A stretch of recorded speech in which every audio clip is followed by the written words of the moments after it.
وكالعاده كأي ست بيت بتصحى الصبح تقول انا هعمل غدا اليوم، بحتار هعمل غدا ايه. قلت ما اقوم اشوف ايه اللي في التلاجة واقرر. قمت لقيت عندي نص فرخه زي ما انتم شايفين كده، وعندي كمان بطاطستين. قلت خلاص نعمل بقى احلى صينيه بطاطس.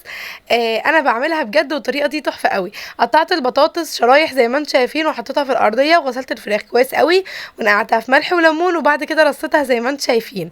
حطيت عليها ملح وفلفل على الفراخ نفسها. حطيت الملح الكميه المناسبه حسب بقى ايه المناسبه ليكي، والفلفل الاسمر طبعا. كمان حطيت ورق غار، وحطيت كمان قرفة، وقطعت بصلاية كبيرة، وقطعت كمان قرن فلفل اخضر. ومش بس كده، مش هستكفى بكده. حطيت عيدين قرفة زي ما انتم شايفين، وهبشر جوز الطيب. وجنب بقى هبدأ انزل بالطماطم على طول على الفراخ زي ما انتم شايفين كده، واحط شوية مية، وهبدأ بالطريقة دي جاهزة معايا. ممكن تدخليها الفرن وتغطيها بورق ألمونيا او تحطيها على البوتاجاز زي ما انا هعمل بالظبط.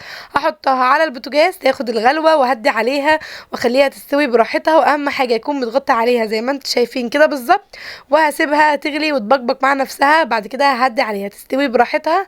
وده شكلها بعد ما استوت. شايفين شكلها عامل ازاي؟ هدخلها الفرن 10 دقايق، مش هديها لون، اخليها بس تنشف شوية. ودي شكلها بعد ما طلعت من الفرن. قدمتها مع رز بشعرية زي ما انتم شايفين. وبس كده، طريقة سهلة واكلة سهلة. وبحبكم جدا جدا، واستنوني بقى في فيديوهات جاية كتير حلوة واحسن، ووصفات جميلة.